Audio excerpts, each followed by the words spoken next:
This is just a sample of the audiobook. To get the complete audiobook, access the link posted in the first comment.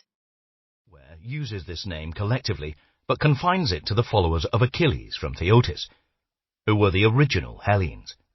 When speaking of the entire host, he calls them Darnaeans, or Argives, or Achaeans. Neither is there any mention of barbarians in his poems, clearly because there were as yet no Hellenes opposed to them by a common, distinctive name. Thus, the several Hellenic tribes, and I mean by the term Hellenes those who, while forming separate communities, had a common language, and were afterwards called by a common name, owing to their weakness and isolation, were never united in any great enterprise before the Trojan War. And they only made the expedition against Troy after they had gained considerable experience of the sea. Minos is the first to whom tradition ascribes the possession of a navy. He made himself master of a great part of what is now termed the Hellenic Sea. He conquered the Cyclades, and was the first colonizer of most of them, expelling the Carians, and appointing his own sons to govern in them. Lastly, it was he who, from a natural desire to protect his growing revenues, sought, as far as he was able, to clear the sea of pirates.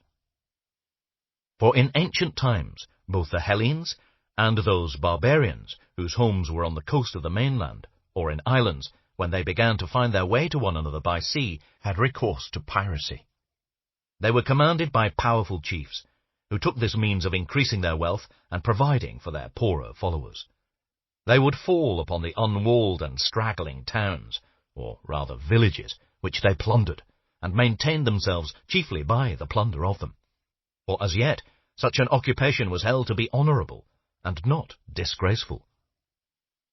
This is proved by the practice of certain tribes on the mainland, who to the present day glory in piratical exploits, and by the witness of the ancient poets, in whose verses the question is invariably asked of newly arrived voyagers whether they are pirates, which implies that neither those who are questioned disclaim, nor those who are interested in knowing censure the occupation.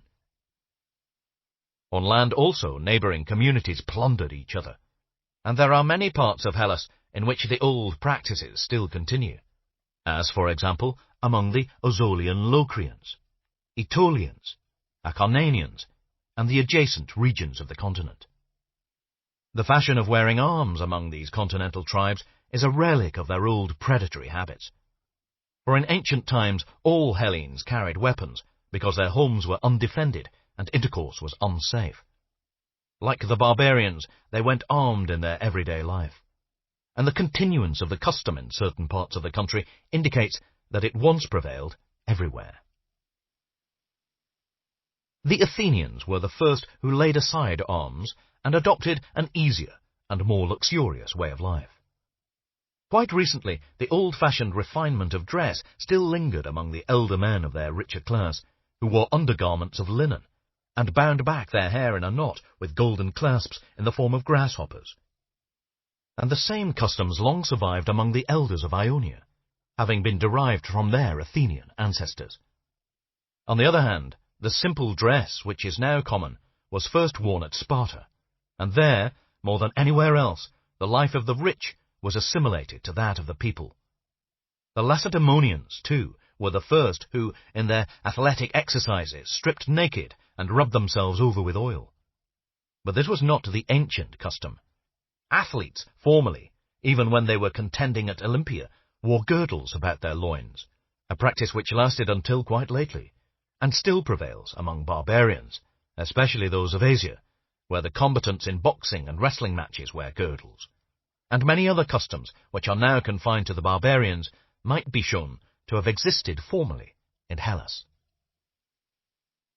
In later times, when navigation had become general and wealth was beginning to accumulate, cities were built upon the seashore and fortified.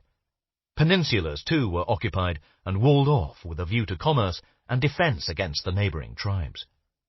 But the older towns, both in the islands and on the continent, in order to protect themselves against the piracy which so long prevailed, were built inland, and there they remain to this day. For the piratical tribes plundered not only one another, but all those who, without being seamen, lived on the sea-coast. The islanders were even more addicted to piracy than the inhabitants of the